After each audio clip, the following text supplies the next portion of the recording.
इस वीडियो में हम सीखेंगे ट्रेडिंग एंड पीएनएल अकाउंट कैसे बनाते हैं और साथ ही जानेंगे बैलेंस शीट बनाते समय हमें किन बातों का ध्यान रखना जरूरी है। ट्रेडिंग अकाउंट में opening stock, total purchase return और वो एक्सपेंसेस जो कि माल को खरीद कर लाने में खर्च होते हैं या फिर जो माल के मैन्युफैक्चरिंग करने में खर्च होते हैं, डायरेक्ट एक्सपेंसेस कहलाते हैं, जैसे कि वेजेस, फ्राइट और manufacturing expenses, carriage, factory rent, fuel, power etcetera.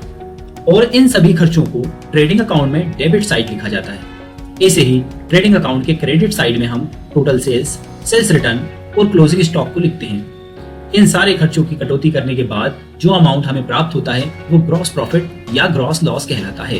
Trading account में क्रेडिट साइड कम होने पर लॉस माना जाता है और डेबिट साइड के कम होने पर प्रॉफिट माना जाता है। इसी तरह प्रॉफिट एंड लॉस में हम वो सभी खर्चों को शामिल करते हैं जो कॉस्ट ऑफ परचेज और कॉस्ट ऑफ प्रोडक्शन से डिफरेंट होते हैं, जैसे कि employ salary, office rent, printing charges, telephone expenses और माल को बेचने में खर्च होने वाले एक्सपेंसेस जैसे कि advertisement, commission etcetera.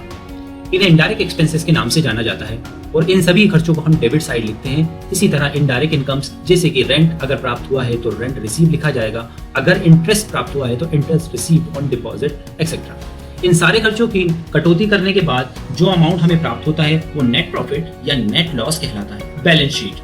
Balance sheet prepare करने का मेन पर्पस बिजनेस की फाइनेंशियल पोजीशन का पता लगाना है। ये बिजनेस की अलग अलग लायबिलिटीज, उसका नेचर और अमाउंट को डिटरमाइन करने में हेल्प करती है। ये नेक्स्ट ईयर की बिगिनिंग में ओपनिंग एंट्रीज को प्रिपेयर करने में हेल्प करती है। बैलेंस शीट में लेफ्ट साइड को लायबिलिटीज और राइट साइड को एसेट्स कहा जाता है। लायबिलिटीज साइड में हम capital, secured loan, current liabilities और प्रोविजंस को देखते हैं। ऐसे ही cash in hand, cash at bank, current assets और मिसलेनियस एक्सपेंसेस को बैलेंस शीट के एसेट साइड में लिखते हैं, जिससे कि बिजनेस की पूरे ईयर की परफॉर्मेंस को एक शीट के अंदर आसानी से देखा जा सके। इसे और डिटेल में समझने के लिए यहाँ हम एक बैलेंस शीट का उदाहरण लेते हैं, जिसमें दो कॉलम हैं, एक लायबिलिटीज और दूसरा एसेट्स। बिजनेस की सारी रिस्पॉन्सिबिलिटीज जो कि उसे चुकाना है, जैसे कि बिल्स पेबल, सप्लायर की उधारी, बैंक लोन एक्सेट्रा को हमने लायबिलिटीज पार्ट में लिखा है।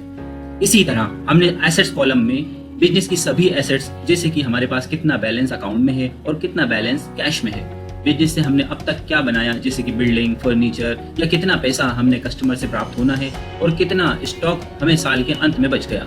इन सभी रिकॉर्ड्स को हमें एसेट्स पार्ट में लिखना होता है, जिससे कि हम किसी भी बिजनेस की पूरी परफॉर्मेंस को आसानी से एक शीट में चेक कर सकें।